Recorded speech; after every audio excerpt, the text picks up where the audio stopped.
way we've been taught history really flows on a timeline that's equivalent to the left side of this paper. According to most history books, they tell us that everything started around 3200 BC, First Dynasty. Some scholars will take it back to 6000, okay? But you can't get back too far past that, because if you do, now you get beyond the 6,000 years of creation in the so-called Bible. So, gotta be careful, all right? Bust that all over. All right? Now, but if in fact everything started with 3200 BC, 4000 BC, this circle takes 25,827 years to occur one time. Once. And you can only see the constellations in the southern hemisphere if you're south of the equator, and that takes 13,000 years for this half of it. So how in the hell could you possibly know that if this is where the timeline starts? Right. Not only could you not know it because you haven't been around long enough, but you're in the wrong hemisphere to see it. So two things we have to get clear right off the bat. Because Dr. Ben, Dr. Clark were not only my mentors and good friends of mine personally, but a little bit of the information that Dr. Ben put out there is not quite accurate. And, you know, I don't want to be the one to throw rocks at my elders, but sometimes you just got to go where the facts take you. All right? All of the black scholars have claimed that all this knowledge came from the so-called Egyptians. They are the founders of all this information. The problem is, Egypt is 4,100 miles north of the equator. So you could never have seen any of these constellations, Aquarius, Leo, any of these. You could have never, ever, ever have seen any of this in Egypt and or Greece. So we can just take Greece right there. That's absolute nonsense. Okay? Plus, Greek civilization doesn't start until 330 BC. We'll stretch it back to 560. Give them a couple hundred years. Okay? 560 BC, 2000 AD is 2,500 years.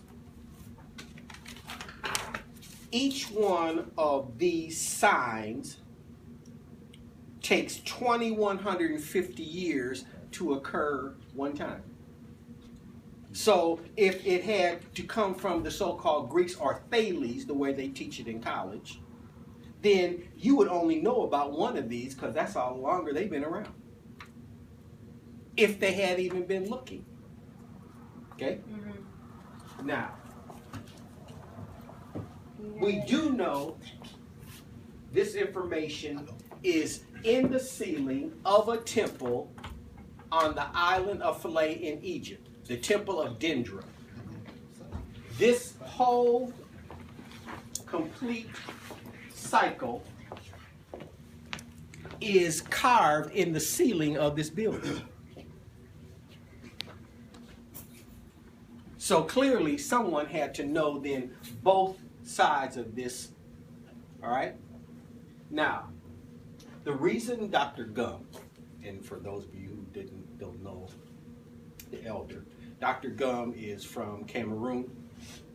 He is, as you well know, an indigenous brother, highly educated, has 3 PhDs, speaks 11 languages. I like to brag on him because he's one of the few, people that I respect academically.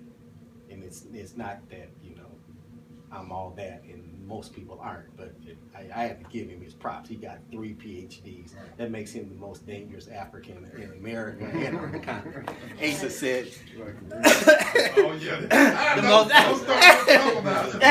Asa Hilliard said the most dangerous Negroes in the world are those with PhDs. So that puts Dr. Gum in the category all by himself. All right. Okay. But in all seriousness, so one of the things we need to really think about when people start talking about history is timeout. When are you talking about time-wise? You got to date everything when it comes down to historical information. If you put a date on Moses, you would find out there's no way in hell Moses could have done what they tell you in the Bible, because Moses lives at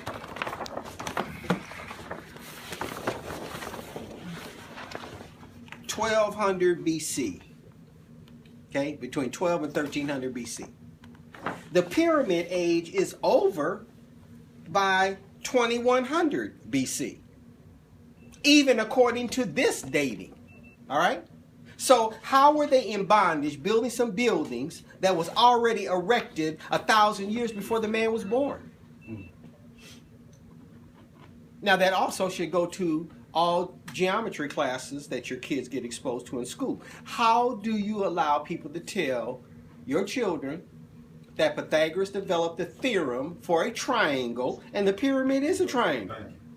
And it's not a theorem, it's applied geometry, 32 stories high, in the center of planet Earth, 5-ton rocks. So again, if you know the dates of things, some of these stories won't hold water very long anyway. All right?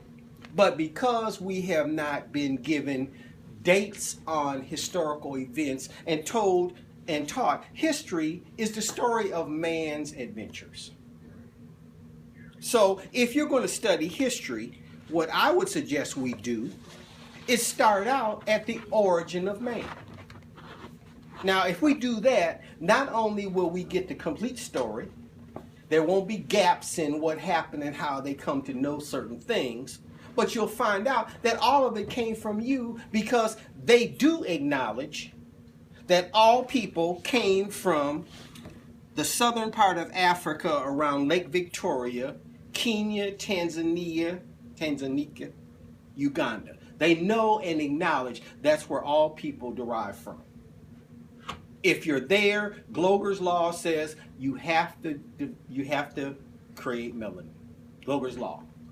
All mammals in and around the equator secrete a substance called a melanin, meaning you had to have color. Period.